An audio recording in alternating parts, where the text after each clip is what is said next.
अरीबा के किस्मत में था, उसको मिल गया, तो ये कोई बड़ी बात नहीं। इंशाल्लाह अल्लाह बेहतर करता, आगे और कुछ अच्छा करे। देखिए, भाजपा को जैसे आरएसएस संचालित करती है, वैसे ही आम आदमी पार्टी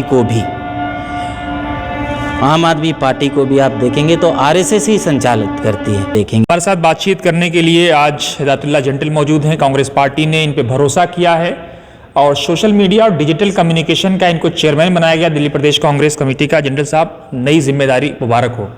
बहुत शुक्रिया अहमद भाई, वतन समाचार को बहुत बहुत मुबारकबाद। आम आदमी पार्टी को मौका देने का मतलब ऐसा है जैसे आपने सांप को दूध पिलाया हो।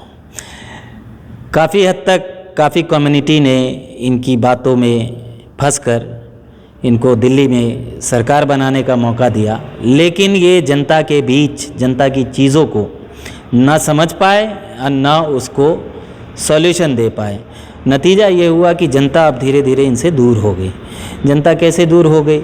इन्होंने जिन चीज़ों का वादा किया, महिलाओं से वादा किया, लोगों से वादा किया, ये फ्री बिजली, फ्री पानी, जब दिल्ली की जनता पानी ख़रीद के पी रही है और लगभग 30 से 40 रुपए का एक केन आता है, आप आबादी जोड़ लीजिए, रोज़ाना लगभग 1000 के आसपास एक आदमी को इतना कॉस्ट पड़ जाता है।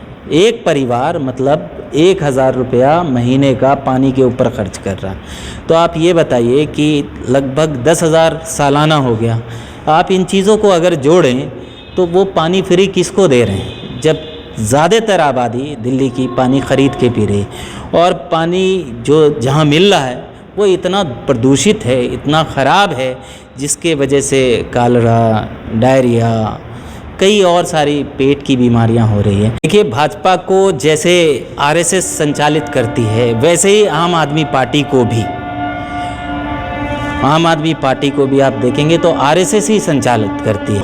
जैसे बिल्किस बानो का मामला हो, दिल्ली का राबिया सैफी जो कि सिविल डिफेंस की स्टाफ थी, दिल्ली सरकार के अंडर में आती थी, दिल्ली सरकार की मुलाजिम थी।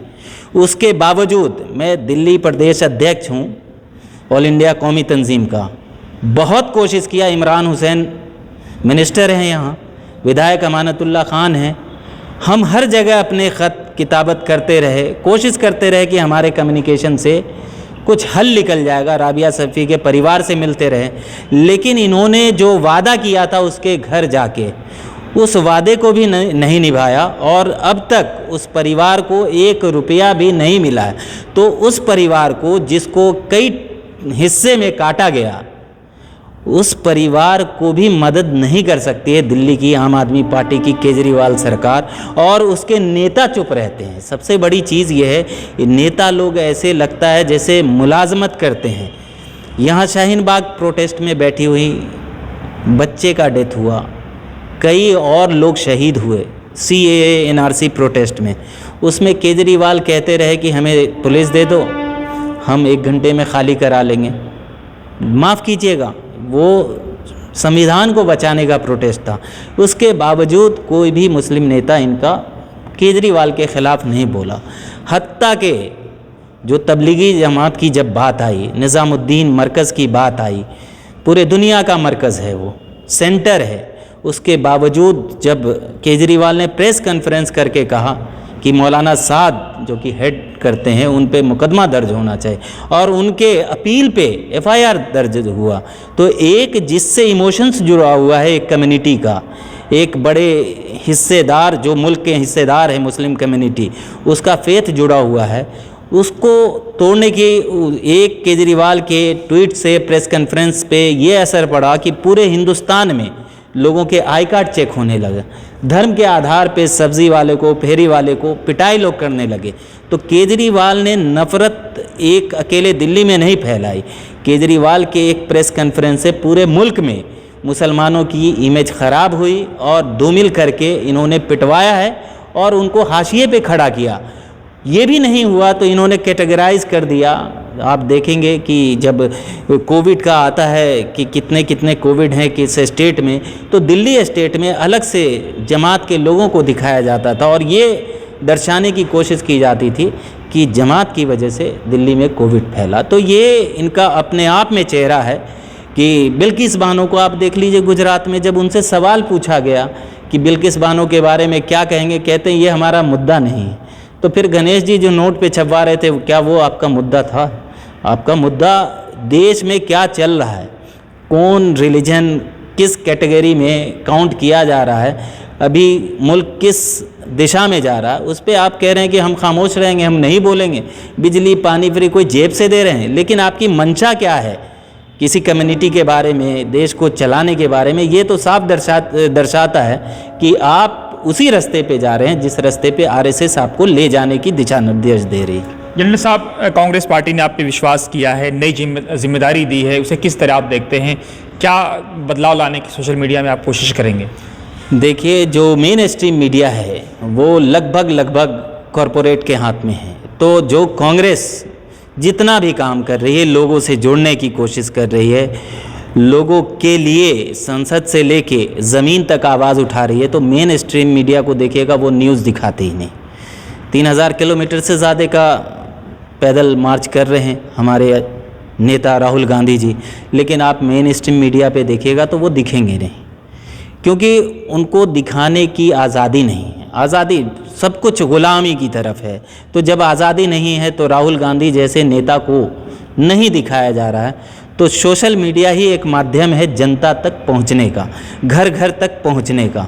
तो उस सोशल मीडिया के माध्यम से अब हम लोगों तक कांग्रेस की उपलब्धियां और जो सत्ता में बैठी पार्टी है, चाहे दिल्ली में आम आदमी पार्टी और केंद्र में भाजपा जो शासित है, उसके जो नाकामियां हैं उसको हम सोशल मीडिया के माध्यम से उजागर करेंगे और हर हद तक कोशिश करेंगे कि हम घर घर तक पहुँचे, जो कांग्रेस के काम है उसको पहुँचाएं, जो गांधी जी का सपना है उसको पहुँचाएं, और जो संविधान है और इस वक्त जिस दिशा में देश को ले जाया जा रहा है, उस संविधान को बचाने के लिए क्या कोशिश कर सकते हैं, क्या कंट्रीब्यूशन हो सकता है, सोशल मीडिया के माध्यम से हम घर घर तक पहुंचाएंगे।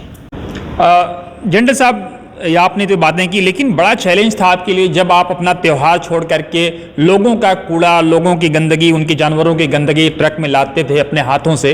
तो बड़ी उम्मीद रही होगी कि टिकट होगा, पार्षद बनेंगे, एक नई पारी खेलेंगे, इलेक्टोरल पॉलिटिक्स में आएंगे।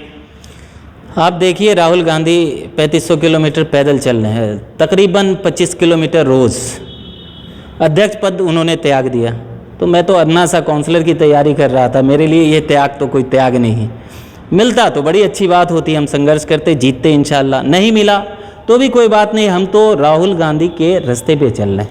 जो हमारा नेता जब इतनी बड़ी त्याग कर सकता है तो हम कौन सी बात है। अगर हमारे लिए वो आदर्श हैं तो हमारे लिए कोई बड़ी बात नहीं है। हम फिर से कांग्रेस में उतनी ही मजबूती से अगले घंटे से कांग्रेस के हर कैंडिडेट के लिए, दिल्ली के लोगों के लिए उसी मजबूती से खड़े हुए हैं, नेक इरादे के साथ खड़े हुए हैं। ऐसा लग रहा था कि कहीं जनरल साहब की तरफ से विद्रोह होगा और बगावत होगी, लेकिन आपकी तरफ से एक सॉफ्ट मैसेज आया, सोशल मीडिया पे लोगों से अपील की गई, मायूस होने की ज़रूरत नहीं, हम अल्लाह के फैसले के साथ हैं। इतना बड़ा अकीदा और ईमान मजबूत करना भी सियासत में बड़ा चैलेंज होता है जनरल साहब। इसमें मजबूती, अगर आप ईमान वाले हैं तो आपको अल्लाह के फ़ैसले पे यकीन करना पड़ेगा, और अल्लाह के फ़ैसले में किस्मत एक बहुत बड़ी चीज़ है। अगर जो चीज़ आपके ज़िम्मे नहीं है, आपके हक़ में नहीं है, वो आपको कितना भी कोशिश कर ले नहीं मिलेगा। अगर किस्मत में होगा तो घूम के आपके पास चला आएगा। तो जो सब्र करते हैं, अल्लाह की ज़ात पे यकीन करते हैं, उनको ये भी यकीन करना पड़ता है कि जो हमारे किस्मत में नहीं था, हमको नहीं मिला, होता तो ज़रूर मिल जाता। अरीबा के किस्मत में था, उसको मिल गया, तो ये कोई बड़ी बात नहीं है। इंशाअल्लाह अल्लाह बेहतर करता, आगे और कुछ अच्छा करेगा।